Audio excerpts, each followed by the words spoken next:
Gereja Utama Angkatan Bersenjata Rusia mengadakan acara seremonial yang dideklarasikan untuk perayaan Epifani di wilayah Kubinka di dekat Moskow.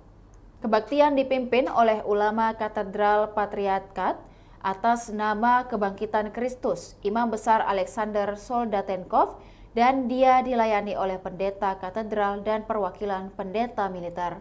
Upacara pentahbisan kolam atau Yordania berlangsung di gerbang selatan kuil setelah kebaktian pada malam tanggal 18 hingga 19 Januari.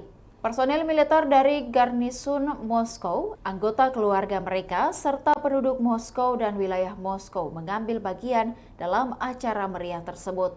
Setiap orang dapat terjun ke dalam kolam yang disucikan, yang jumlahnya sedemikian rupa sehingga 14 orang dapat menyelam pada saat yang bersamaan.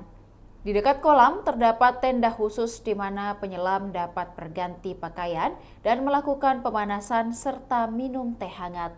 Untuk menghormati Epifani, salah satu dari 12 hari raya utama umat Kristiani, pada pukul 9 liturgi ilahi yang meriah akan diadakan di Gereja Utama Angkatan Bersenjata Federasi Rusia.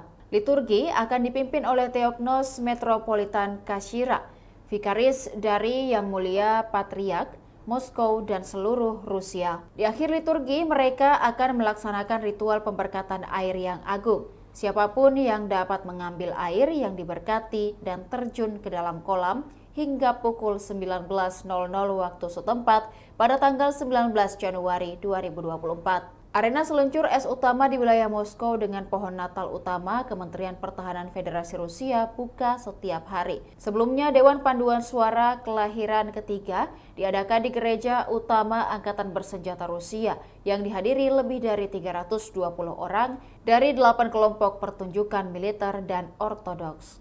Demikian Tribun Timur Hot News kali ini. Saksikan perkembangan konflik Rusia-Ukraina hanya di kanal YouTube dan Facebook Tribun Timur. Download Tribun X sekarang, menghadirkan lokal menjadi Indonesia.